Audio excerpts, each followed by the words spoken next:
people that they had as victims were saying nothing never happened. Right. And they had to isolate it down to a handful of people who had corrupt records. For instance, Sakina Parham had charges against her for abusing my son.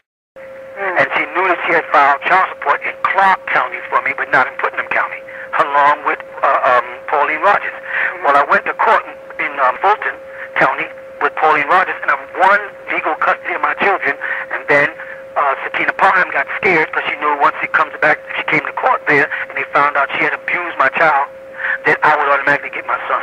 So she withdrew and joined in the club and joined into the clique. So now they got a package of people that he then convinced that this is how we're going to work this. They all lived in the house together. They rehearsed their stories, and they started soliciting other people who was what they call dissidents or disgruntled members who were put out for various reasons. Right? Most of the times it was something like Ada, which is Nicole Lopez, which is Barbara Noel's daughter, the oldest daughter. But each one of her children are by different fathers. Right?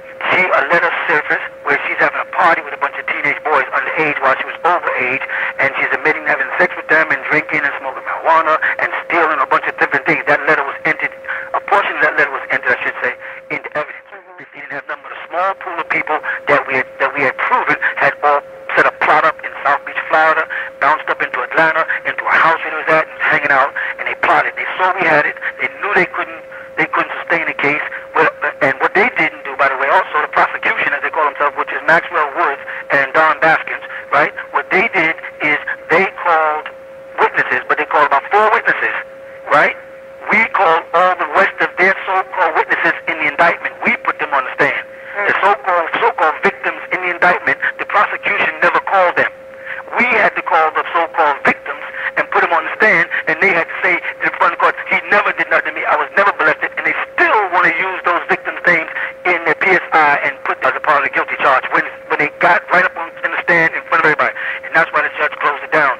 Anytime we put a witness on the stand that had something to say that was valid, the judge would say, hold it, take the jury out the room, let me hear them privately. And they put Jake's sister up on the stand, and Jake's sister said, I was there, I went to his house, I saw Barbara and all them scheming and plotting this thing together, and I told him I don't want to be no part of it. Jake told me the government's got me on payroll, and if I would work with them, I'd get sure. I told him I'm not doing that to my father, so and so. They cursed me out and told me to get out.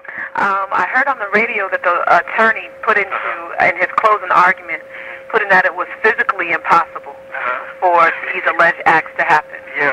Through their testimonies and how many times they said it happened week per month. And one of those, in the closing arguments, he said over a 1993 to 2001, which is an 8 or 9 year period of time, you would have had to have sex 11,568 times. 11,568 times? Yes. At my age, 57, 56? Right. That sounds good. Ain't that much Viagra in the world. Go ahead. And the alleged sex acts per year, this is for continuing for a 9 year period of time, would have been 1,446 times. Yeah, and 121 times per month.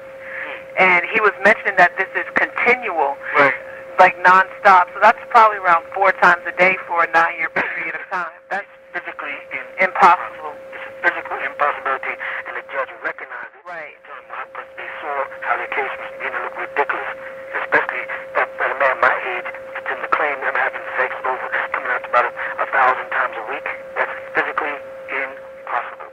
Right. And the whole point is they're not taking into consideration, on another note, of your medical illness. Right. I suffer from angioedema. Right. I suffer from acute angioedema. In fact, I have passed twice and was resuscitated back to life.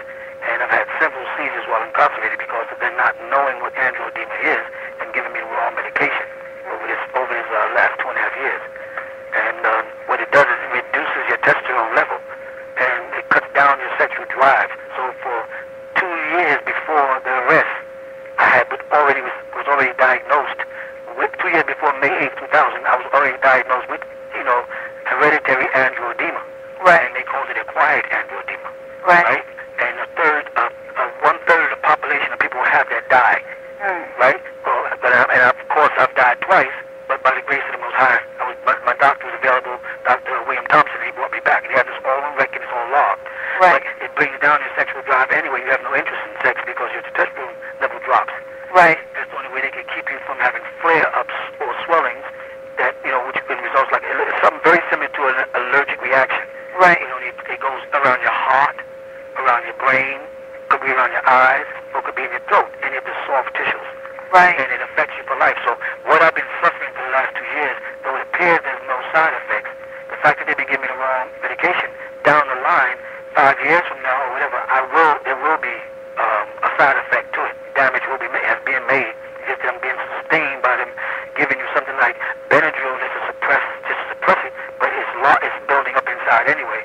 And so down the line, I know the doctor explained that down the line I will have some complications because of the way I've been treated while incarcerated for the last 2.5 years.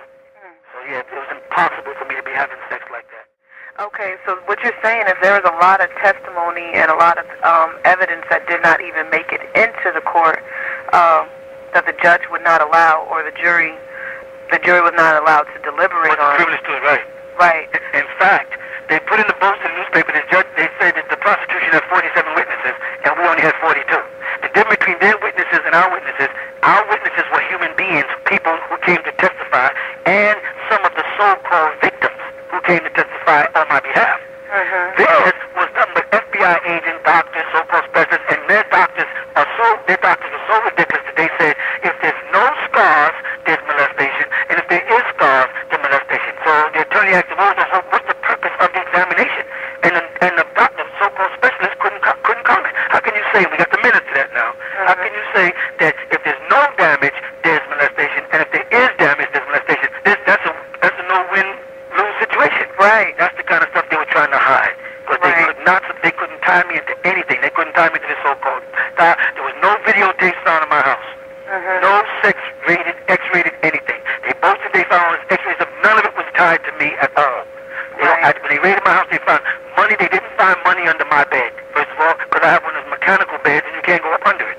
First of all, nothing to do with Putnam County. I didn't live in Putnam County. I have no interest in the property in Putnam County, and I don't own it by far. It's owned by different people with property. I said, I don't want nothing to do with the property. I haven't been around there for 2 years. I just is coming back around this 2002 for the Savior's Day, and I was helping them shop, and that's when they arrested me in Baldwin County. Because other than that, they check the records, they'll find I hadn't even been there for 2 years. I hadn't even visited the land. If I was that's all part of a hoax, it's a lie, it's a scandal. They got to pull down us. I wrote 407 books. My books are profound and thorough and factual, and they know it, and they see how fast organizations are growing worldwide. They're intimidated by me. They're intimidated by my intelligence, and intimidated by the growth of this organization. They tried to declare me Jesus. I never claimed to be Jesus. They tried to declare me God. I never claimed to be the God. I say all of us are children of the Most High God. Right? Whether you want to call him God, or you want to call him Elohim, or you want to call him Allah, any name that makes you feel happy. But the bottom line is, I don't claim to be Jesus Christ, and I never did. And it's written in my books, I don't claim to be any of the things that they had to use to make it a religious thing, so they can eventually use this against other people. So they try to pull us down, try to destroy those people's land, that beautiful Egyptian village out there. People need to go out there and visit that Egyptian village and see why them white folks out there are so upset and want to tear it down. That's a small minority of racist people in a small town of Putnam County, and they see that this was all done independently of them, and it's sustaining itself. Then we moved to Athens. We started again over there to start another thing when I broke away from them, and they came out there and attacked